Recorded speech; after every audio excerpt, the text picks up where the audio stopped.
Morning everyone, welcome back to the channel to a new blog. আশা করি আপনারা সবাই খুব ভালো আছেন, আমিও ভালো আছি। স্মাইল অপর্ণায় তোমাদের সবাইকে স্বাগত। ভালো আছি বললাম, তবে মন মেজাজ একদমই ভালো নেই, কারণ কালকে ভাইয়ের একটা অ্যাক্সিডেন্ট হয়, মানে আমার মাসির ছেলের একটা অ্যাক্সিডেন্ট হয় দ্বীপে। তো হওয়ার পর তাকে হসপিটালে ভর্তি করতে হয়। এখনও আমৃতে ভর্তি রয়েছে, কালকের ওটি হয়ে গেছে অলরেডি। তো কালকে যেতে পারিনি আমরা কেউ। তো আজকে প্রিন্সের বাবা যাচ্ছে দেখতে, আর প্রিন্সের বাবার আরেকটা বন্ধু অ্যাপোলোতে ভর্তি হবে, তাকে একবার সাথে করে নিয়ে যাচ্ছে। তো একবারে দুটো কাজ সেরে আসবে, সেই জন্য প্রিন্সের বাবাকে এখন ভাত করেছি, সেদ্ধ ভাত খেয়ে যাবে, কারণ এত গরম পড়েছে, কখন কি খাবে না খাবে তার কোনো ঠিক নেই। সেই জন্য বললাম যে একটু সেদ্ধ ভাত খেয়ে যাও, সেই জন্য সেদ্ধ ভাত করে দিয়েছি। আর ডিম ডিম পোচ করা হয়ে গেছে, এখনই ভাত দেবো খেতে।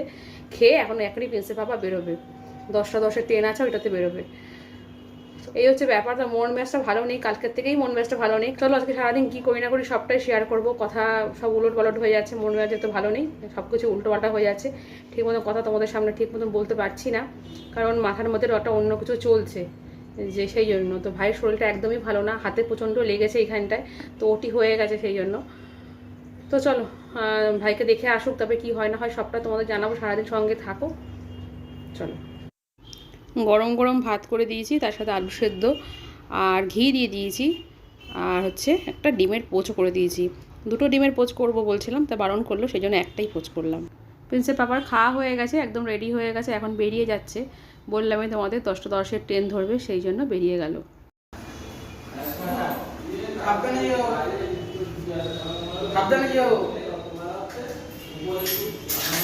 ফোন করো তো, হ্যাঁ ওটা ফোন করো বলছে।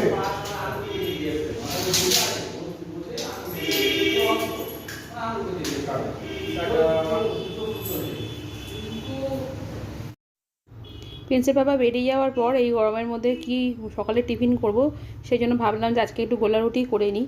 তো ছেলেও বললো মা গোলা রুটি করো, সেই জন্য সবার জন্য গোলা রুটি করলাম। তো আজকে সবাই মিলে গোলা রুটি খাবো আমরা। প্রিন্সের বাবা বেরিয়ে গেল, তো হচ্ছে এখন স্নান করে নিলাম। আর সকালে টিফিন করেছিলাম হচ্ছে গোলা রুটি, এই হচ্ছে ব্যাপার। গোলা রুটি করেছিলাম, দিদাকেও দিলাম গোলা রুটি, ছেলেও তাই খেলো। আজকে বাজার হয়নি সকাল থেকে, কারণ প্রিন্সের বাবা বেরোবে বলে আমি বললাম যে থাকি, গরমের মধ্যে রোদ্দুরের মধ্যে তোমার বাজার যেতে হবে না। আর ফ্রিজে মাছ রয়েছে, সেই জন্য আরও বললাম যে বেরোতে হবে না, কারণ এখন একবার বেরোবে, আবার পরে আবার বেরোবে, কলকাতায় যাবে, রোদ্দুর লাগবে। থাক, আজকে আর দরকার নেই যাওয়ার। কি রোদ্দুর ছাদে বাবা, সেই জন্য বাজার যায়নি। তো ওই মাছ আছে, মাছের ঝোল আর ভাত করে নেবো দুপুরে। আর আজকে ফুলও নেই ঠাকুরের, সেই জন্য আজকে বিনা ফুলেই ঠাকুরে পুজো দেবো। এখন একদিন এইভাবেই দিতে হবে, কিছু করার নেই, যেহেতু বাজার যায়নি, ফুল আনা হয়নি। তো এখন পুজো দেবো, দিয়ে তারপরে রান্নাবান্না করবো, এই হচ্ছে ব্যাপার। তো চলো সঙ্গে থাকো, সব কাজই করছি, কিন্তু তার মধ্যে থেকেও যেন করে উঠতে পারছি না, এরকম একটা মনে হচ্ছে। ঠাকুর ঘরে সারা রাত ফ্যান চলে, লাইট চলে, এই যে ফ্যান চলছে, সারা রাতই ফ্যান চলে। আর একটা ছোটো লাইট তো জলেই, লাইট ল্যাম্প টাইপের চলে। তো হচ্ছে বন্ধ করে দিলাম। এখন আমার ঠাকুর ঘরটা একটু পরিষ্কার করে মুছবো, মুছে তারপরে ঠাকুর পুজো দেবো, দিয়ে তারপরে নিচে যাব। এই হচ্ছে ব্যাপার। ভালো লাগছে না, কোনো কিছুই ভালো লাগছে না। সকালবেলা ঘুম থেকে ওঠার পরে তারপরে ওই একঘেয়ে ওই চা করো, ওই টিফিন করো, তারপরে আবার সেই দুপুরের খাওয়া দাওয়ার ব্যবস্থা করো, একঘেয়ে জীবন। তারপর তার মধ্যে এত গরম যে কোনো কিছু আর ভালো লাগছে না এই গরমের মধ্যে। তার মধ্যে যদি এরকম বিপদ ঘটতেই থাকে, একটার পর একটা যদি বিপদ ঘটতেই থাকে, বিভিন্ন চারিদিক থেকে শুধু বিপদের ঘটনাই কানে আসছে, এই গরমের মধ্যে আর ভালো লাগছে না। মনে হচ্ছে কোনো দূরে কোনো জঙ্গলে পাহাড়ের নিচে পালিয়ে যায়, তাই মনে হচ্ছে, সব ছেড়ে ছুড়ে দিয়ে। সেটা তো উপায় নেই। তার মধ্যে খাওয়া দাওয়ার জন্য 4 বেলা চিন্তা করো, এত গরম পড়েছে, কিন্তু পেট তো মানবে না, খাওয়া দাওয়া তো করতেই হবে, পেট তো টাইমে টাইমে বলবে খেতে দাও, তার জন্য আরও বেশি চিন্তা। এই খাওয়া দাওয়াটা না থাকলে পরে না আরও অনেক চিন্তা কমে যেত। এই এখন পুজো করতে এসেছি, এখন গিয়ে কখন রান্না করবো সেই চিন্তা মাথার মধ্যে ঘুরছে, শান্তিতে পুজোও দিতে পারি না। এই রান্না খাওয়া রান্না খাওয়া রান্না খাওয়া 4 বেলা। গরমে গরমে ঘেমে স্নান হয়ে গেলাম, ভালো লাগছে না, কিচ্ছু ভালো লাগছে না এই গরমে। চলো পুজোটা দিয়ে নিই। কথা বললে তো তোমাদের সাথে কথা বললে যেতেই ইচ্ছা করে, কিন্তু সময় কোথায়, ঘড়ির কাটা তো একদম টাইমে টাইমে সব কিছু করতে হবে, নাহলে তো হবে না। ঘড়ির কাটার মতো ঘুরেই যাচ্ছে। তো চলো পুজোটা দিয়ে তারপর তোমাদের সঙ্গে পরে কথা হচ্ছে। দুপুরে খাওয়া দাওয়াটা তোমাদের সাথে শেয়ার করিনি, তো একদম দেখো সন্ধে হয়ে গেছে। তো এখন বড় মামা এসছে, তো এখানে চা বানালাম, সবাই মিলে একটু চা খাচ্ছি। আর হচ্ছে সিঙ্গারাও আনা হয়েছিল, সিঙ্গারাও খেয়েছি, তো সেটা তোমাদের সাথে শেয়ার করা হলো না।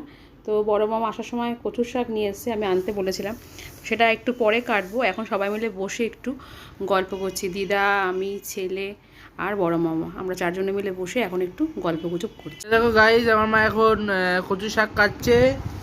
এই যে কচু কেটেছে কচু শাক, এই এখন মা কচু কাটছে। এই যে কালকে রান্না হবে, সকালে টাইম নেই, সেই জন্য রাতেই কেটে ছুটে রেখে দেওয়া হচ্ছে।